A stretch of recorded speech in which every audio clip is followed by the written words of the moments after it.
Hello, my name is Nicole Redvers, and I'm a member of the Dene-nu-Kwe First Nation, as well as Associate Professor and Director of Indigenous Planetary Health at Western University in Canada. Indigenous peoples currently steward approximately 80% of the remaining biodiversity on the planet, despite continued pressure from colonization, including the marginalization of our traditional Indigenous knowledge systems. Sometimes it can be easier to understand and appreciate when Indigenous peoples' land itself has been colonized, including the foods and medicines that grow from it. However, the recognition of entire knowledge systems also being colonized is often an underappreciated element of Indigenous community existence. Whose knowledge is right? Whose knowledge is listened to? And whose knowledge is platformed? Are questions that have often not been adequately discussed within many food spaces. Yet, despite long-standing challenges to our existence, Indigenous peoples are continuing to stand up for the protection of Mother Earth, including that of our plant relatives that bring us sustenance and nourishment. Many Indigenous communities see the land as an extension of ourselves, as we are in and of itself nature and not separate from it. As food is part of the land, we are therefore completely and utterly interconnected with the foods that come from our landscapes. We are physically made from the water and foods we consume. So when the land and food are healthy, we are healthy. If the land and food are not healthy, we cannot be healthy. Our learning systems and languages within Indigenous communities directly come from the land in this all-encompassing sense, which means that for each Indigenous language word for one of our foods comes a blueprint of long-standing ecological knowledge. Because of our land-based knowledge systems, the things we know about food, the relationships we have with food, and how we use our food are entirely interconnected to the places we come from.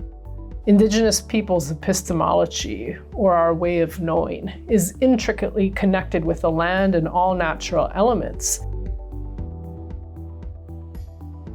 It is a holistic, systems-oriented, ecological, and reciprocal approach based on observation and relationship with the land.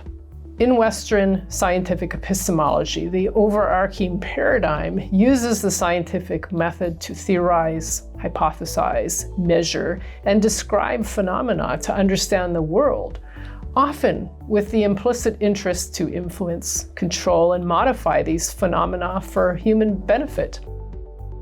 The worldview is inherently human-centric, perpetuating a continued disconnect between people and planet.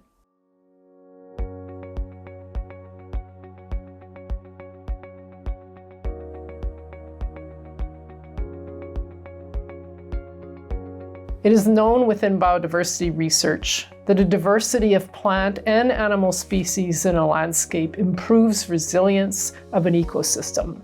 Indigenous communities see this as also true for knowledge systems. Yet Western knowledge systems have continued to platform themselves as the dominant authority in all spaces, including in food spaces, which has led to an increased vulnerability at a global scale to prevent and weather the impacts of climate change and biodiversity loss. Our lens of the world, our worldview, affects how we create research questions, how background knowledge is retrieved and operationalized, and how we consider the hierarchy of priorities in thinking through solutions to the greatest challenges on our planet. I often state that we cannot solve complex problems from the same worldview that created them in the first place.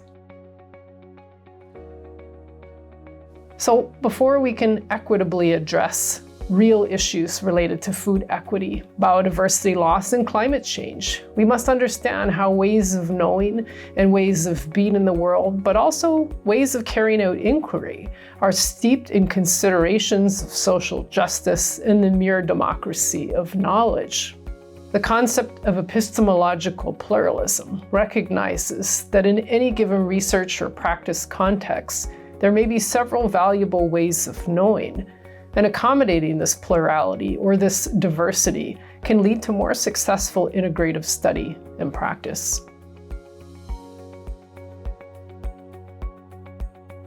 for example. The study of food is often framed within disciplinary boundaries. Studies of nutrition, agriculture, environmental science, food science, botany, etc.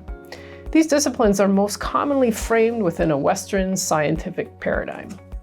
Yet, generating solutions to address the complex and interrelated challenges of the food system, malnutrition, diet-related disease, biodiversity loss, climate change, will require us to transcend disciplinary boundaries and engage in diverse ways of understanding these challenges and finding solutions to address them.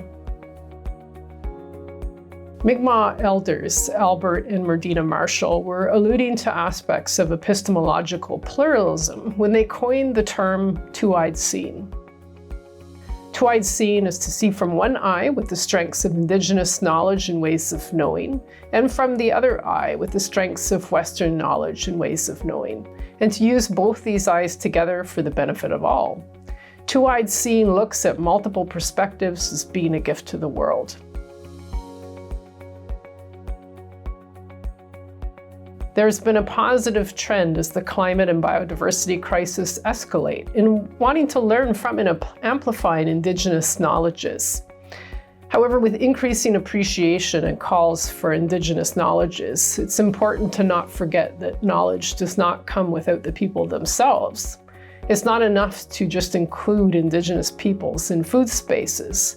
Indigenous peoples must have a sense of belonging and be a part of decision-making processes that affect them, their lands, and the planet.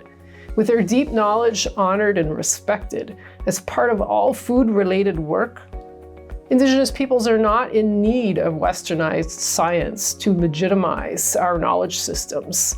Western science is in need of listening and learning from Indigenous science to protect the health of the planet and all of its biodiversity.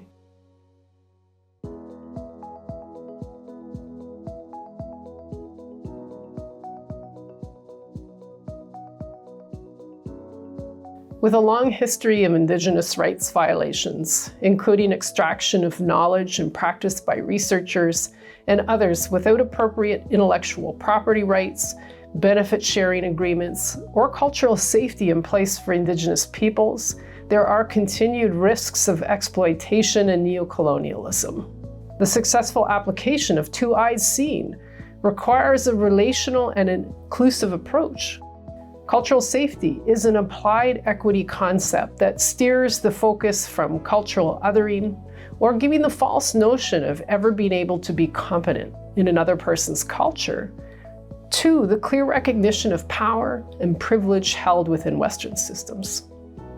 With cultural safety, it is on individuals and organizations to recognize and examine the structural relationships of power in every context.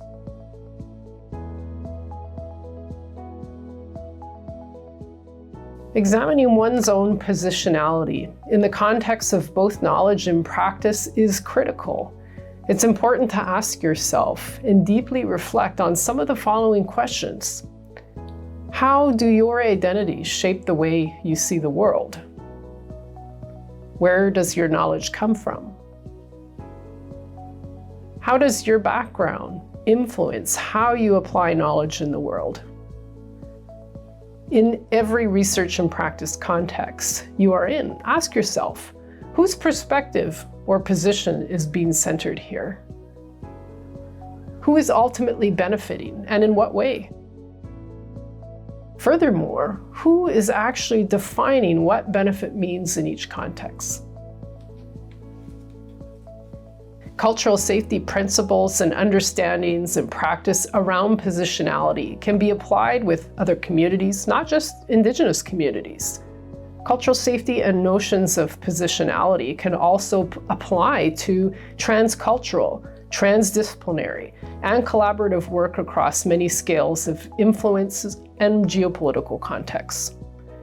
I repeat, we cannot solve complex problems from the same worldview that created them in the first place.